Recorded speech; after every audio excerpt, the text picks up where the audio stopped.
Hello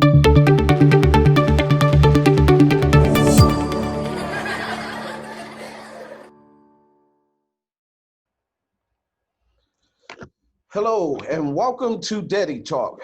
My name is Calvin Mann. I'm the president and founder of Good Fathers Only and Encourage Me I'm Young. Today's guest is Rodney Harraway. Rodney is my guy. He's been following us for some years now, and today we get to tell Rodney's story.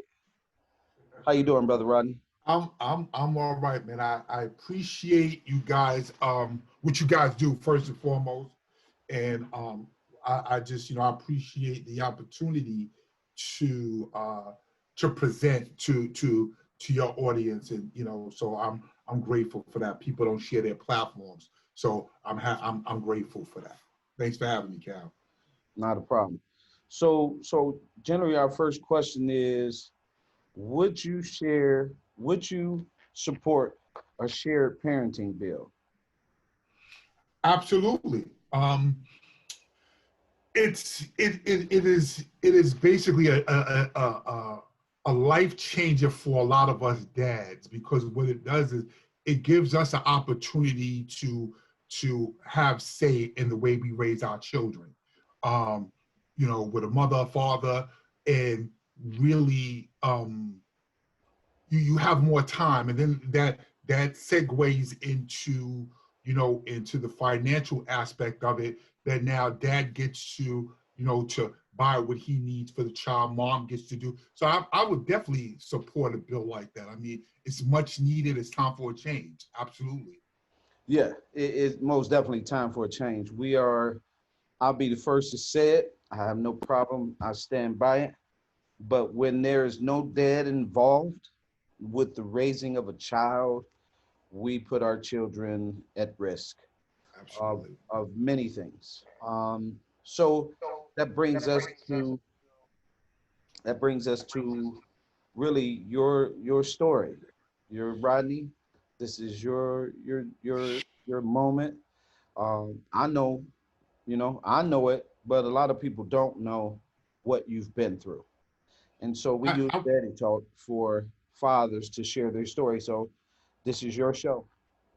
I want to first, I just want to just put this seed out there. I'm not looking for sympathy. I'm not looking to make excuses. As Cal, you can kind of validate that. I'm an ownership type of guy. Um, the reason why I do share my story, because there's a lot of men like myself who, when I was younger, I made some unhealthy choices, immaturity, just a lot of different barriers that were in place. I didn't have a father in my home. I had a father, but he wasn't in the home. The streets raised me. And from what I seen hanging in the barbershops, hanging around the drug dealers, is like, long as you give the mom money, you doing what you're supposed to do, But in the real world, that doesn't work like that. Things change, life evolves, women need more input. And what I did was I kind of just I kept I kept making the same mistake over and over and over again. And what I'm about to say, I'm transparent. I have 5 children, that from 5 different women. And so when you look at that, most people be like, "Oh God, look, you're this." But really, what happened was I didn't understand the long-term effect of my actions, and it took me a while to take ownership of it. I ran from one relationship to another relationship. I ran to another relationship, and women would tell me, "Oh, you're safe here. I would never do this to you." And then I'll find somebody else, and I would go off and leave another family. And next thing I know, by the time I turned around, I'm almost 100 grand in child support back arrears by the time I woke up. And really, that's the message I really want to put out there. At times, us men don't realize the long-term effect of our choices. And what happens is we leave behind carnage that sometimes it takes generations to rectify. And, you know, and I have 4 daughters and 1 son. And my relationship with my children is, you know, is very strained. I really don't have any relationships. They're only hearing one side of the story because I wasn't around to kind of nurture the narrative that was going on around me. All they know was dad was a Rolling Stone and he didn't care about nobody but himself. You know, some of that is true. But when I matured, I started to try to fix what I did. And sometimes, you know, like they say, healing is not on your time.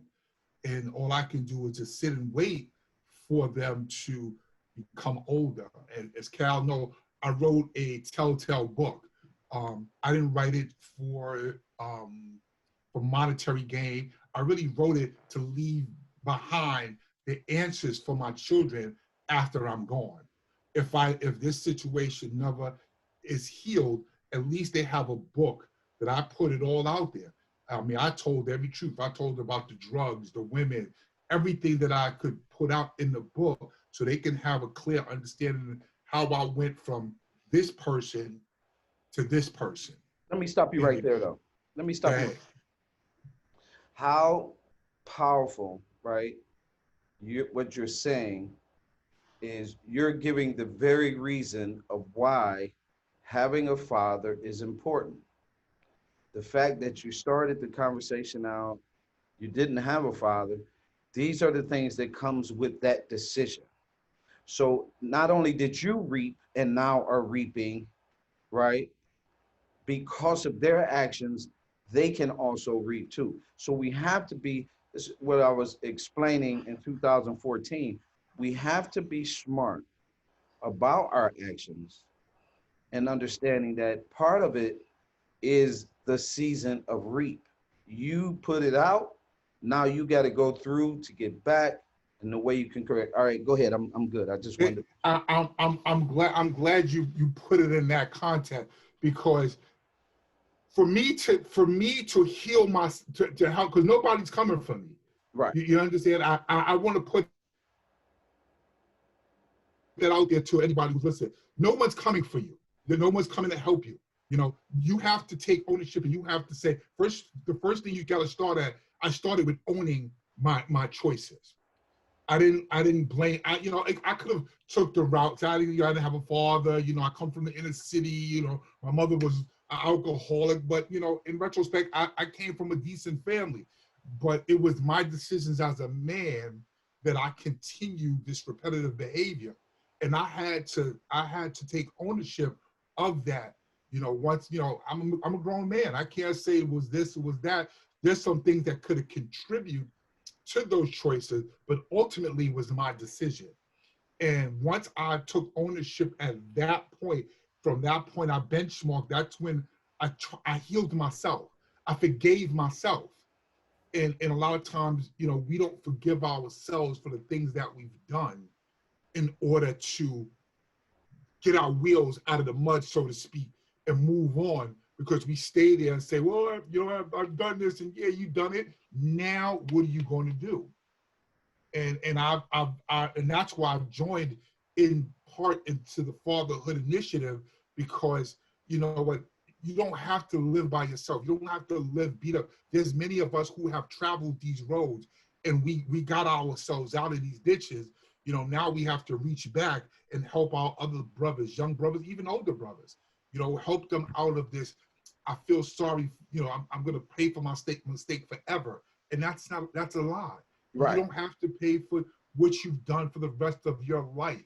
You know, you can help the healing process, you know, like, you know, in the medical field, and you get cut, you sometimes have to leave the wound open for it to heal, because it needs air. It needs to heal. And then a scab will come, and it'll start to slowly but surely, start to heal itself. And we have to be open about what we've done, and that's what I've done.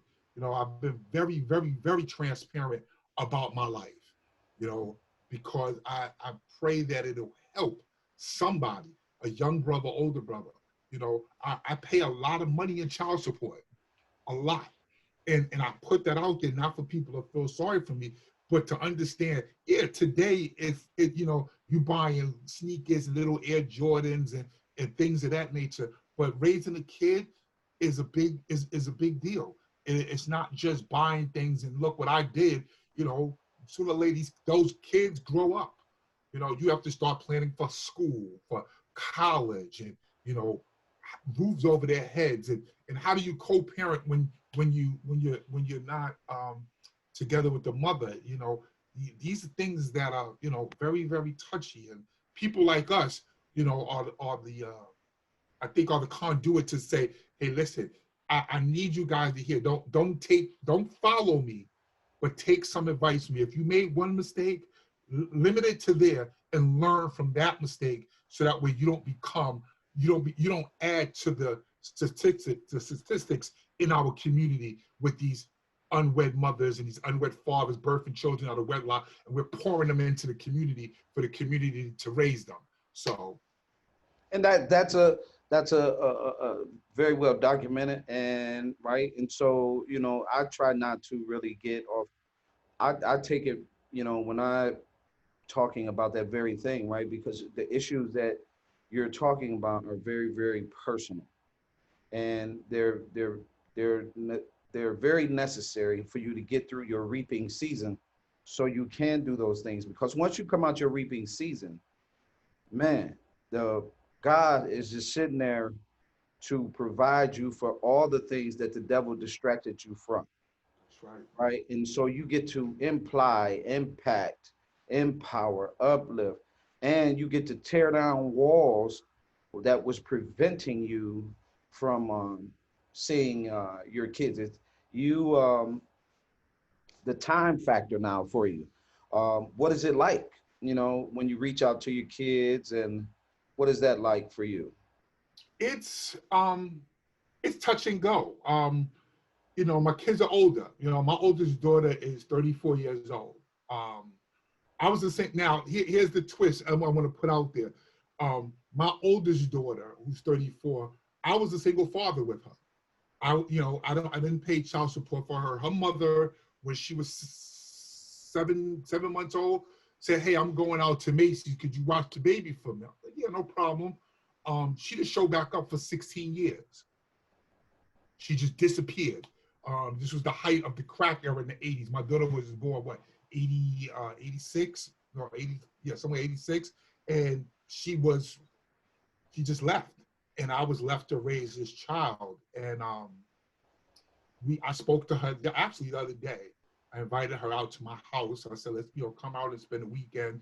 You know, you just gotta pick and choose your spots. For me, that's how I, you know, that's how I do it. I try not to. I despise that. Huh? That just hit me emotionally. I despise that. The fact that we as fathers have to pick and choose our That's spot, really to get in that, I despise that. But go ahead. I'm sorry. But you know, that's all I got. You know, there was no communication, you know, for a very long time because of what they hear. Let me add this because I added this. Let me put this element into it. I have one daughter who's the second oldest child. Don't really know if she's my child. Um, there's a lot of discrepancy. There's a lot of um, just a lot of questions that needed to be answered. And here's the story how I got to that point. When she first served me with child support papers, let's see, this was 1992 or something like that. The child support system was very primitive. We were like in a classroom with a lady behind a desk and a court officer standing there. And they asked me a question that I didn't understand at that point. And it's a very crucial question that hinders me right now, 29, 30 years later, is they asked me, they said, do you waive your parental rights? And at that moment, as a young guy, 21 years old or so, I was like, yeah, I just want to get it over with. You know, like I'm at the dentist's office, I just want to get it over with.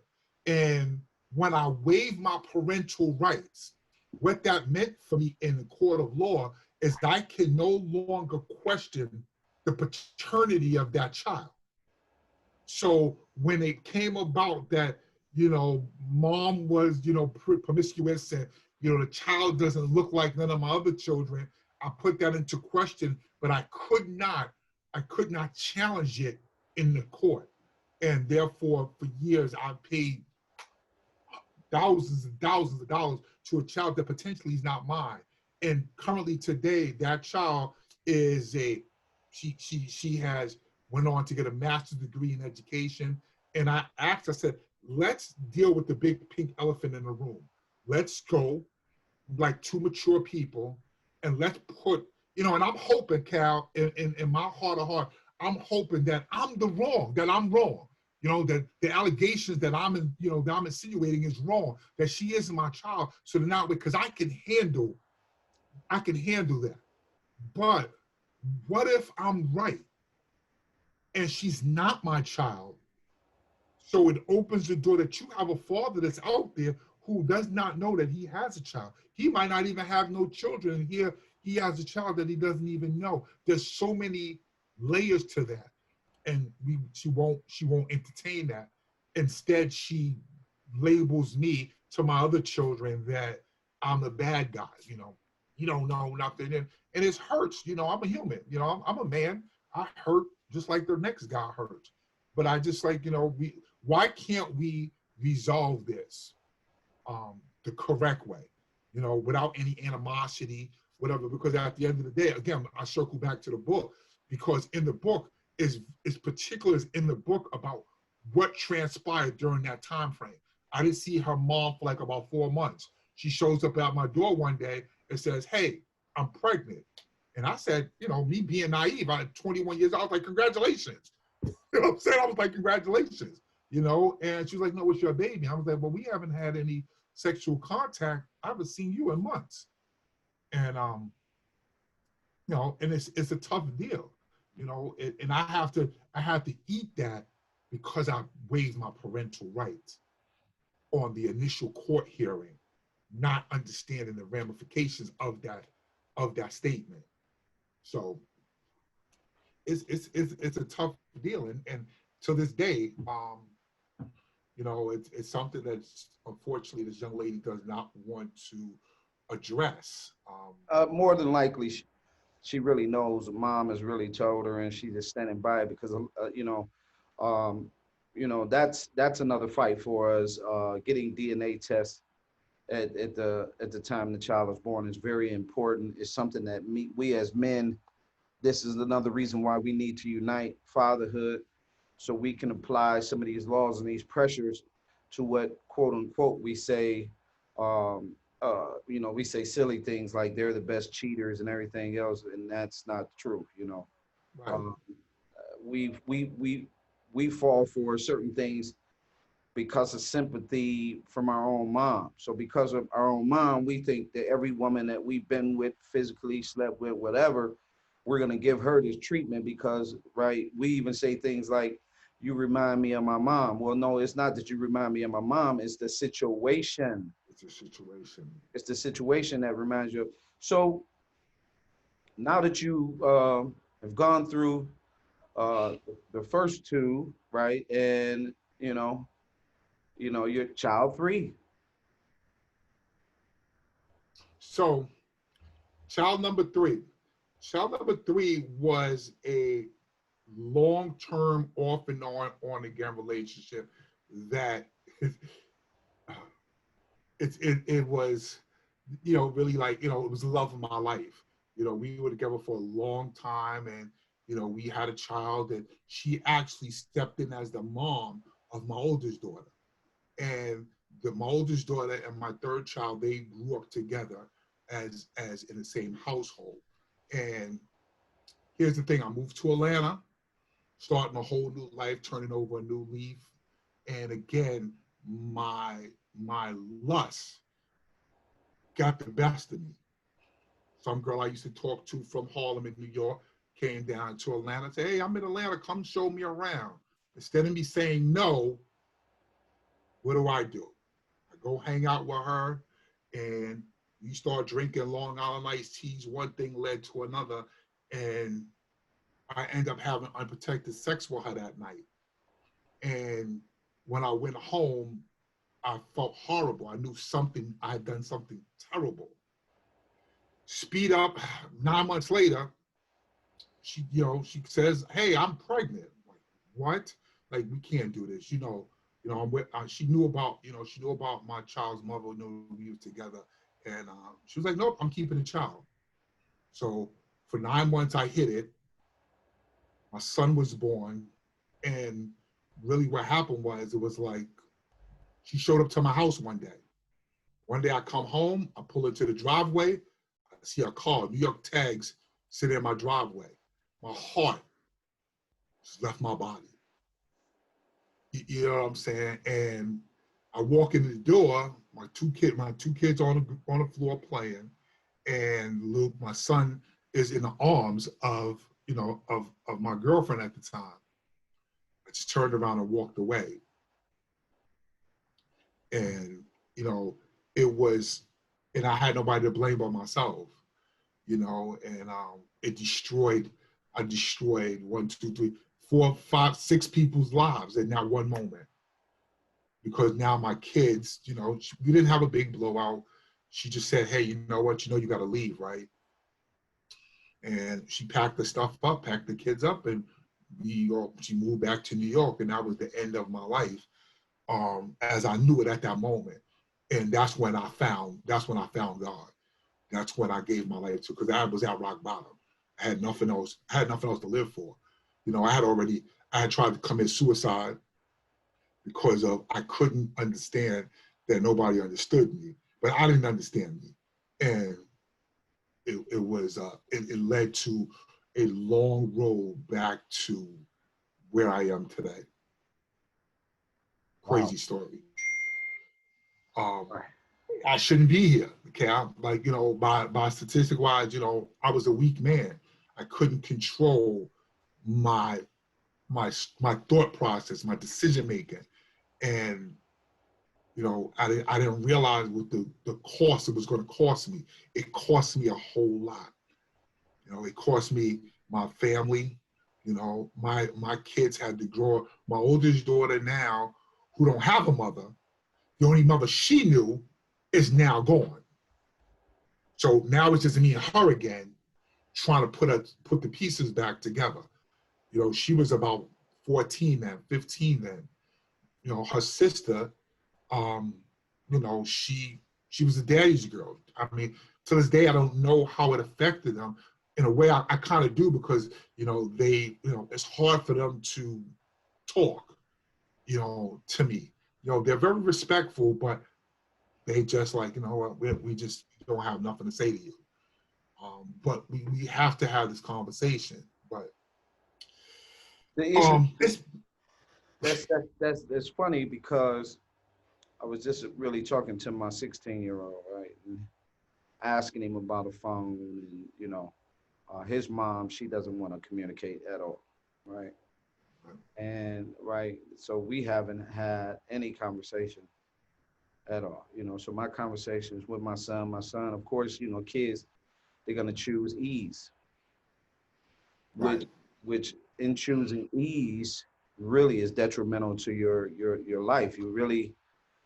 Obstacles are there to improve you. They're not there to destroy you. And because of you choose ease and those types of things, so now you're very quiet, and those types of things fester, they sit in you.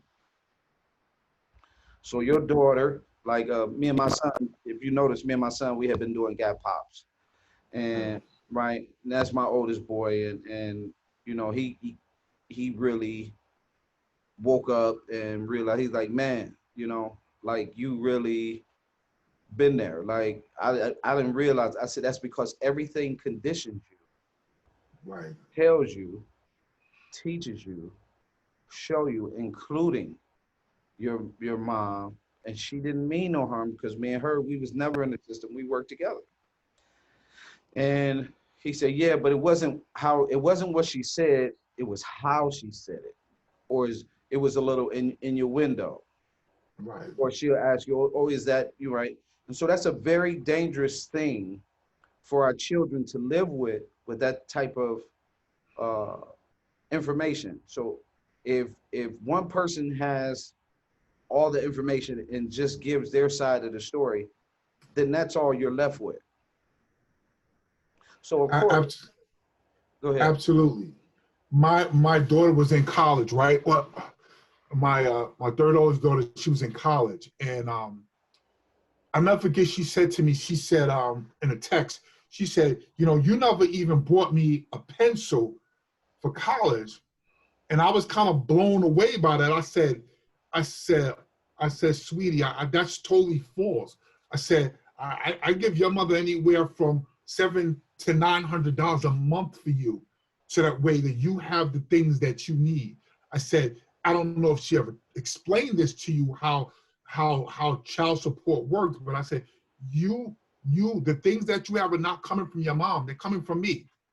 You know what I'm saying? And and my wife, she was like, you need to tell them the truth, because I'm paying out all this money and they think that their mother is providing them these things, these iPhones, the Jordans, the doobies, the weaves, everything. They think that their mother is providing all of this, when in fact that I am contributing not only to the household, whether she uses that money to pay a bill and frees her money up to do the things for her, but I am contributing to the house, and then to couple that with these, my children's mothers, they have men, they have people that live with them. So now their household income is tripled, because now you got my income, her income, and they got the living boyfriend's income. But in my house, there's a minus. So, and I explained this to them. I said, there's things that I had to sacrifice because I had to apply, be obligated to take care of my children. And I think it was unfair that even before you even ask, Dad, are you contributing to my college education, that the first thing you did was attack me and said, oh, you didn't even buy me a pen. Like you said, there's only one dialogue that they're hearing constantly, but they never hear that, hey, your father's doing the right thing by you. You might not see him when you need him, but he is helping you out. This is from your dad. I think my son's mother, she was the only one who would say, like, hey, this Xbox is coming from your dad. Like, hey, these Air Force 2s, the Air Jordan 2s is coming. This is from your dad. Your dad sent the money for you to get these. You know what I'm saying? And that, and that's all you can really ask for. Yeah, because materialism really has got these kids, people, right? The money initiative, we get, like, it was a conversation, we get that, right? So, if we communicate, here, you can have my last, right? With us not communicating, you get exactly what they ask, right? So me getting to the piece that you're saying that is very, very important is that you are participating financially. Now let's go over about that time. You see what I'm saying? That time. Non-existent. That time is so important. Now it's non-existent. When I first got divorced, and I was getting my youngest daughter, who was born in wedlock with my wife. I was getting my daughter religiously every other weekend, without fail. I wouldn't take a job unless I had the weekends off. I needed off at this time because the court order said I needed to pick my child up at 6 o'clock. And I was faithful to that religiously for 7, 8 years.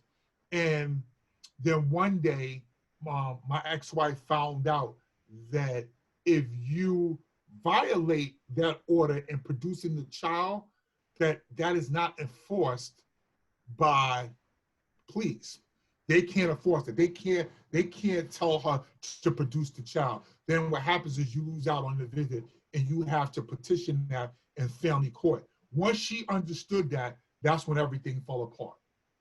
Because again, what guys don't fail to understand, child support is one section, visitation and custody is a whole different ballgame. The two don't intertwine with each other. like you said, I can be there financially, but that doesn't constitute for my visitation and custody. You know, this is what you got to do. This other thing is just a right. And what happened was, when she found out that she didn't have to produce the child no more, she made it so disgustingly difficult that now she knew verbiage is what to use in the family court system. Extracurricular activities. She used that very loosely. Every time that it was time for me to see my child, she has an extracurricular activity. Now, I know you're in Detroit. In New York, we, just like Detroit, we have a train and bus system. Now, if I live in one section of New York and I have to take the train through, like you would say, with 3 counties, and then get off and then take a bus and then walk 4 blocks to just one way to retrieve my child, what she did was she would go, on Saturday, she has to go to this extracurricular activity. So I would say, no, I'm not taking her because this is my visit. I can do what I want with my child on this day for this weekend. I'm the sole parent for these 3 days. So what she did was she started throwing out extracurricular activities where the judges and magistrates said, well, you can't fight that. So now my time, which was only Saturday and Sunday, I had to bring her back on Sunday, now it's cut short again because now I have to comply with the mom's extracurricular activity that she schedules on my weekends. So that was just a disaster. I fought till I couldn't fight no more, Calvin. You know, I'm a man of God, and I let it go in the courtroom because I couldn't hold it no more. You know, they wanted me to see. They cut my visits back for me to see my child on Sunday at 10 o'clock in the morning for an hour in a police station, and that's what I was reduced to. I told that judge what he could do with it. I told her she could do what she wanted to do with it. I didn't say it like that, but I said, y'all can all do it. And I said, I'm going to leave this alone because I became an angry, bitter man. I was mad at the world, you know, because I'm saying, why will no one hear that the child needs her father? And that's kind of when you post stuff, I kind of chime in because it's tough. You know, it's tough fighting for your God-given right to see your child, and you have people who, by case, they might sound similar, but they're all different. My situation is different than your situation. It might sound similar, but it's different. Well, and it was tough. So when you look at the dynamic, right, like you're saying, so there's this huge dynamic that we're looking at culturally within the communities, right? Detroit and Cleveland, 71 and 72% single household rates, right? When you look at those areas, then you look at trauma, then you look at crime, then you look at fatherlessness, then you look at the repetitive nature of these very things, right? What are they all connected to? The family court. I've discovered and understanding what you're talking about because it's funny. Recently, so I'm part of this Metro Detroit Fatherhood Policy Group, where we're putting together, deciding policies, things like that. And excuse me. And the incredible thing is that when you get into the room with all the practitioners, the whole nine, right, they're very, very understanding that the time is the issue. How much time does the father actually get with the child, right? When you ask a question and you say, well, the dad, he ain't did nothing, right? The father, he's done nothing, right? He's no good. No, what that means is he didn't do what you told him to do. right. So because he didn't comply, you decided with you and your friend and the government, right, and the programs and all the other things to apply these things to your child. Now, yes, there's a percentage of young men who come from that environment that make it, Right. right? But some of the symptoms that they carry, right? They'll stand up and fight for women's issues. They're not interested in fighting for men's issues. Part of the dynamic you see where men don't want to get involved. They come from a single family household where they were mother raised. So they have a certain mindset when it comes to fathering. We'll only fight for fathering, right? It's the law of recency. So I'll only fight for the fathering in that case. You know what I mean? So that's a whole another dynamic as to, well, why you don't mentor or why you're not involved with young people. You still there, Rodney? I think we might have lost you.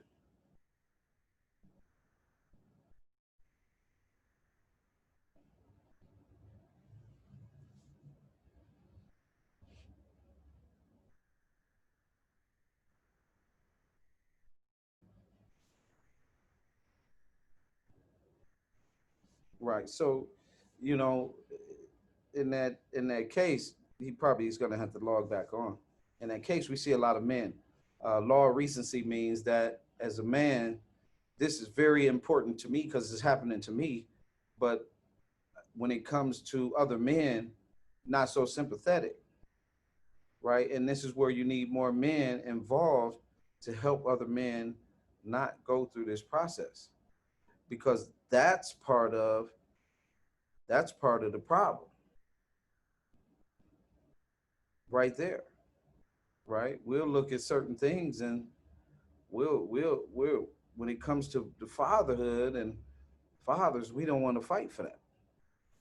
You know, we say certain things, right? We look at men a certain way. We always say, "Oh yeah, he's just no good to his kid," but you don't know his story,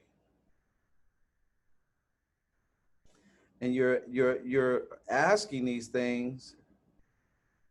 You're asking these things because these are the things that happens to men daily. So you want to know what's wrong with men, or you want to see some tragedy? Take a man's father, take a child's father, and remove him from the home. And it will blow your mind as to what is going to happen. Which means if we split and separate the home, that becomes two economies for a very corrupt system, which means poverty becomes an issue for a lot of children. It's that simple. And when poverty becomes an issue for a lot of children, the first area they look at is fathers. With us kicking off the suicide campaign, you heard Rodney talk about suicide. First place they look at, fathers. When you talk about prison, why is this young man not performing well in school? Right? First place they look at is fathers. Right? So these are the areas for which is a huge issue for our children. Right? And so we can really get knee deep into it. It's just as I'm talking to you guys in the group about being involved and helping. We always talk about what we want to do, right? Right? And then when it comes time to move, we don't want to move. Then we look up and we see a lot of men. We see a lot of men championing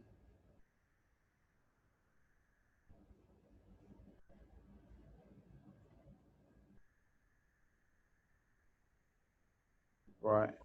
We see, hold on, Rock. Yeah, I'm here. Yeah, I don't know what happened. Right. Right. So we see a lot of, hold on, let me get this back. Right. There we go. And so I was just saying how we see a lot of, people, but back to where you were at, uh, that's the phenomenon where we become so disconnected we don't realize how important fathers are. So that's why, from my perspective of raising the bar and saying those things, that's why I do them the way that I do them. Right? Is to we're going to challenge you. Right. Right? So I'm saying how um, valuable. So here's how valuable fathers are. Right? 63% of all suicides come from fatherless homes. Fatherless If we homes. keep the father involved, if the father gets help, mental health help, so he can be a viable father. So what, right? So we adopted the whole matriarch system. The father is this, that, the whole nine. Well, culturally, where we come from, uh, we've always saw women equal. Right. Right? We come into America, now you got this patriarch system, right? So now you're looking at it as men, matriarch system, patriarch, whatever. Now you're looking at the men, and we're looking at our boys. A friend of mine was at a funeral today. He said, "Man, Cal, I got this video. I came across this guy talk just like you." Right? He's talking about how when we pull the father, what it exposes the family to. Right? When the husband is pulled, what it exposes the family to spiritually. Right. He's just saying spiritually. So when you fighting to get into your kids, like you fighting to be in your kids' life to give them balance. You fighting to get in. Let me in. Let me Right. give me Right. an inch. Right. Give me 2 inches. Come on. Let me get right. And they cut on the TV. They were like the big announcement. You don't need your father. Right. Right. You don't need your father. You We don't don't need need a your father. father. You cut on another talk show. I didn't have my daddy, so I turned out all right. You see what I'm saying? I didn't have my father. Shout out to moms. Hey, moms, I love you, moms, and so and so and so and so. Right? Then you have men say, well, as men, you're supposed to just take that. You're not supposed to want any of that. You don't want nobody. You don't want your kids to tell you love you. Somehow secretly but then now you sick. You're on your deathbed. And all along on the inside of you, you wanted your kids to just tell you that they love you.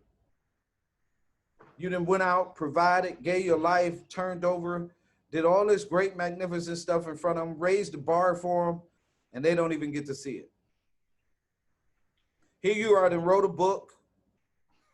You see what I'm saying? And they'll look at you and be like, because of the conditioning. So my next question is, how did you think how are these things impacting you? Um, they've impacted me tremendously. I got to backtrack to answer the question. I suffered with chronic depression.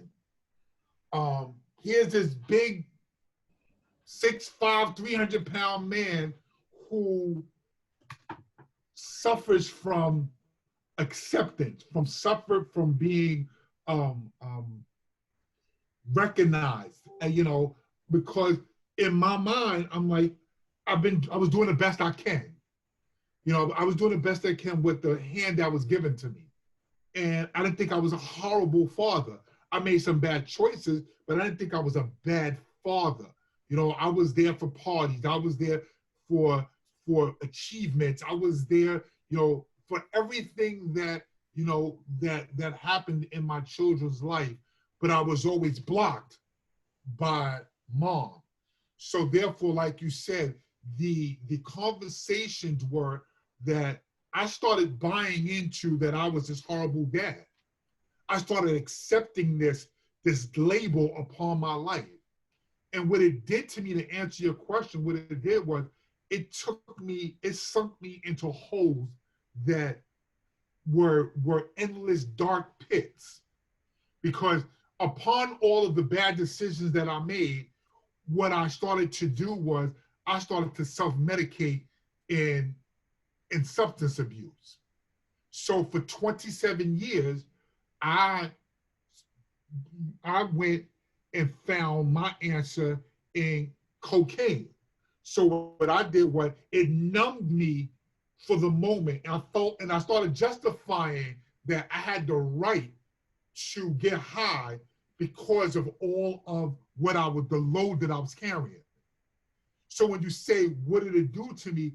It took me to places where, again, because I in the world, you see it's free. Everybody drinks and smokes and, you got a problem. Let's get together and crack and pop some bottles, because that's the way in our communities, that's how we are taught to deal with our issues.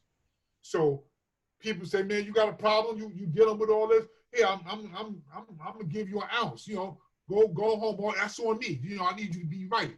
Really what it was doing was killing me. So I started killing myself from the inside out. And I would come, people look at me, they were like, no, not Rodney. Nobody knew about my drug problem for 20 years until I exposed it. And, everybody thought I was this strong guy, but really I was really a punk, because I was going around self-medicating by myself. And again, I didn't hang out with nobody. I used to go in hotels, and I used to go there and just check in and sit there for days, putting sheets on a window, and I thought I was hearing things, you start hallucinating. I thought thinking I'm hearing my children's mother looking for me, but nobody was looking for me. It was the drugs that was really taking me through these channels, and I was a mess. I was really a mess, and this was all because I was being restricted to being a father to my children. Right, because you know what that feels like. Being absent, not having a father. So here you got a driving force. I just want to be in my kid's life, and here I am restricted. And it makes you question. It's one of the greatest stories I've heard here recently. Was I get a call, a friend, his father still alive, mom passed away. Gets the father on the phone and hears a completely different story. He's crying, sobbing.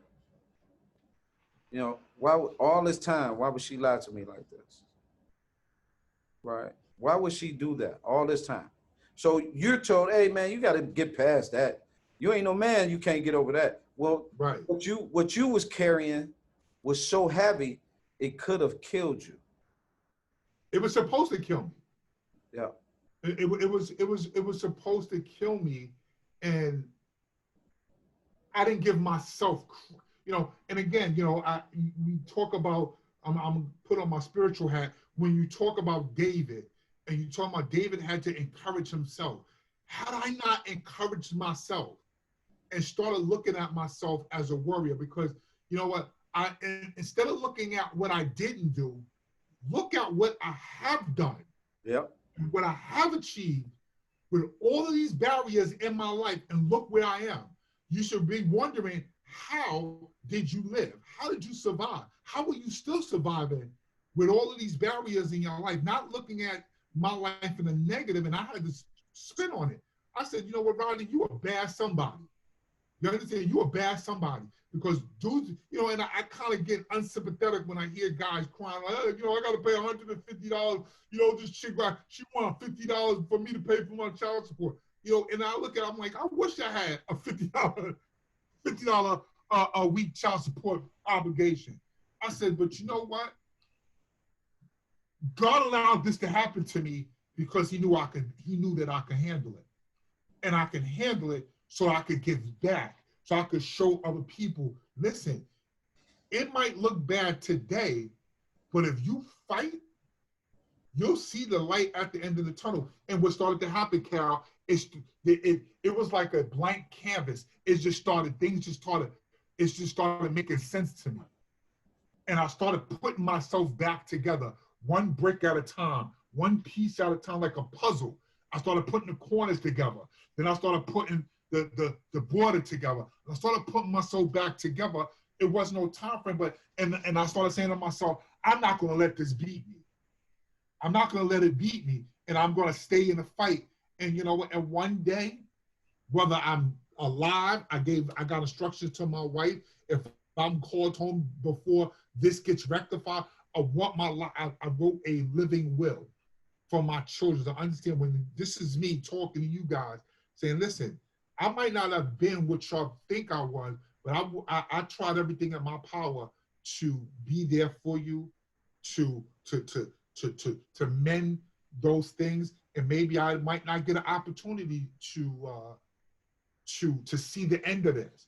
And I might be like Moses. I might not never see the promised land, but I know that I tried, and I could live with that. You know what I'm saying? I could live with that. You know, I don't live in regret no more. I don't beat myself up anymore.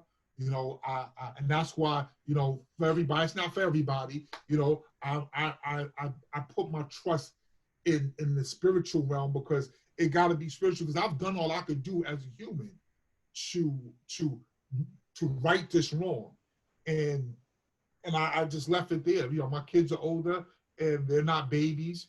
I'm here, I'm available. My phone number is always available, and I do reach out to them. You know, I call them. I'm like, hey, how y'all doing? I don't beat them up like, you know, let's talk. I'm like, how you doing? How you feeling? You know, just as if nothing happened. Like you said, though, we shouldn't have to do that, but that's all I got right now. That's all we have, right? And those moments, right? Those are the moments that, you know, we fit into this pocket, and then what happens is that their lives are fractured, right? Yeah, I didn't want you to be right, and I didn't want you. That's not what I had, right? But at every turn, I was blocked. You know, a young lady had asked me. She had asked me. She said, "Can you have?" And somebody that's notable in the fatherhood in the male game said that, right? Again, we back to talking healthy masculinity, but I want you to be quiet when it comes to you talking about women, mothers, right? That's the same contradiction. You saying you want men to do all this other stuff. So in other words, forget what you've been through. You ain't get no healing on that. Let's move beyond that. Let's as men, and we're gonna advocate, right? Because this is a healthy space, healthy masculinity, the whole nine. Okay, bet. But I got a problem. I got this little issue with moving past things. Is that the same thing you're asking? So I was asked, can we have a fatherhood movement that doesn't, this was an interview, was asked, can you have a fatherhood movement that doesn't talk about mothers? I said, can you have a women's movement that doesn't talk about fathers? Pretty simple. The article never got published. Of course not. She never, I wasn't even mentioned. I had a brother from out of town. He's in the group. She took his words. Prominent writer, sits on boards, the whole nine. For me, it's those games that makes things worse. As soon as you think, as people, as soon as we think that we don't need no woman or you don't need no man, you interfere with God's process. Plain and simple. It's always, it's like, I always, you know, at first I was one of those guys, Cal. I was one of those guys like, don't say nothing about the mothers. You better not say nothing about. But then I said, you know what? If you have the right to call out deadbeat dad, like, you know, that's their, you know, favorite word. He's a deadbeat dad. And again, when you go, you know, to the statistics about the percentage of men who are deadbeat dads, it's like 4 to 5% of all men that are in that pay child support obligations, 6% nationwide. And I'm saying, like, okay, where did this come from? Is because they're force-fed this information. So if you want to sit there and say that there's deadbeat dads, there's deadbeat mothers too. You understand? My child's mother she's the poster child. She's the poster child for parental annihilation. She is, and again, that's why that's not accepted into the family court because it would expose the whole corrupt system in what these women are using petitions to block fathers from being fathers. And they don't want that. So it's better to oppress the father and make him fight. That's why, like you started the interview, or would you support a 50-50 co-parenting bill? If you do that, now what happens is the conversations, the friction is gone. There's no more fight, because now we just have to come. Well, I'll have him 6 months out of the year. You'll have him 6 months out of the year. There's no child support obligation because when he's in my home, I'm going to provide food, clothes, shelter for him. And when he's with you for those 6 months, you're going to supply food, shelter for him while I'm absent. And again, it gives each parent time to vacation. It gives you time to release. And again, that's, if you got a co-parent, then, not saying that we should do that, but for those cases that is the present situation, that makes more sense than to have.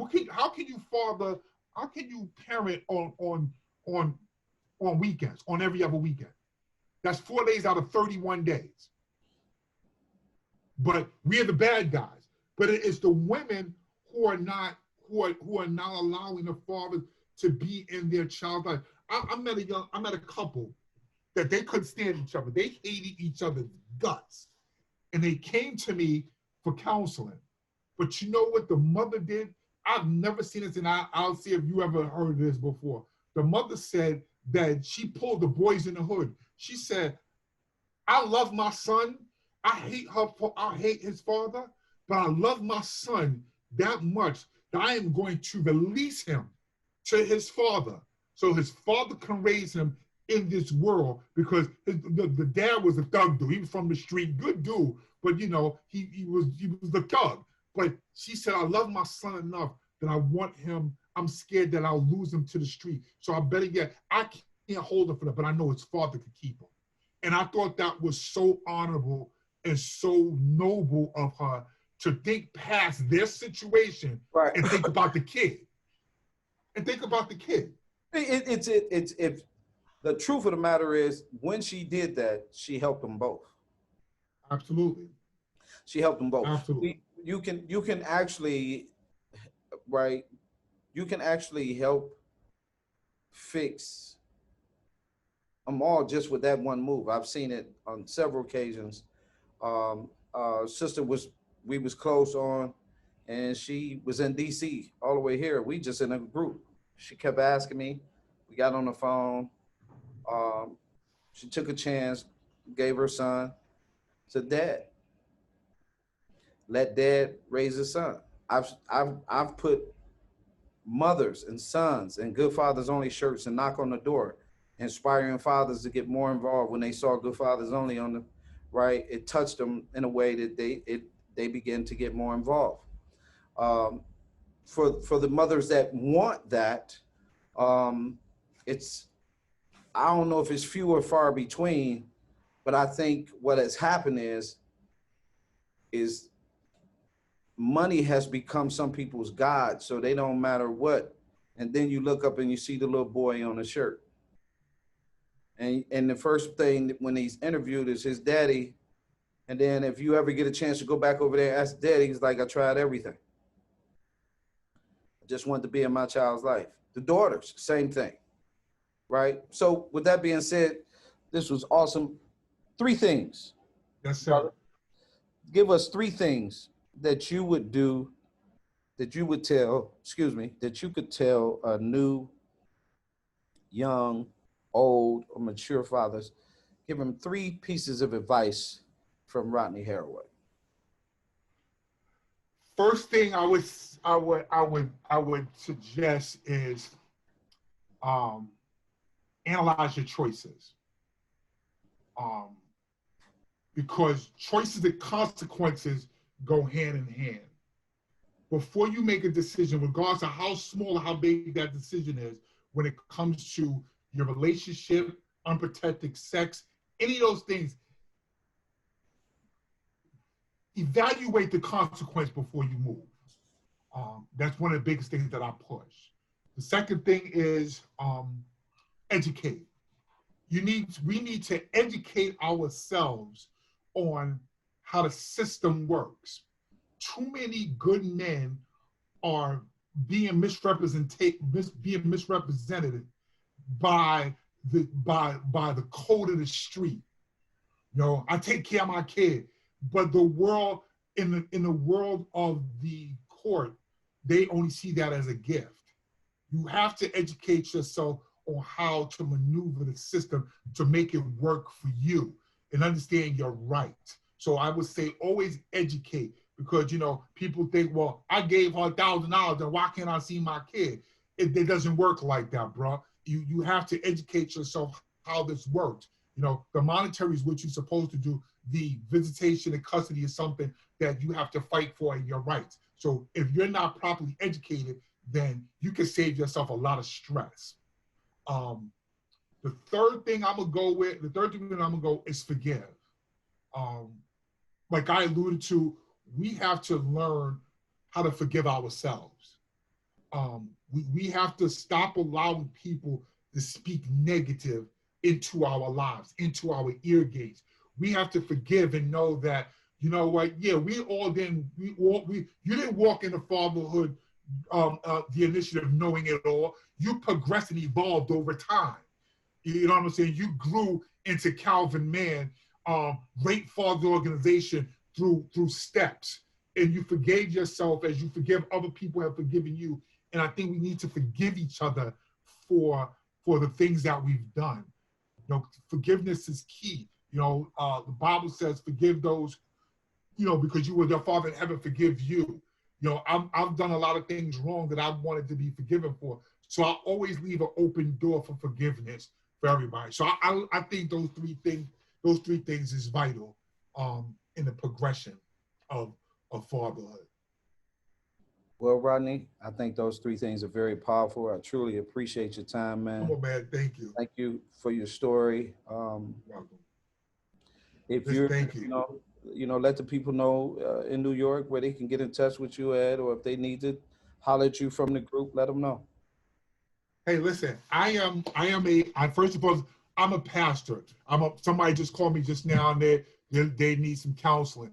I'm here always. You can find me on Facebook.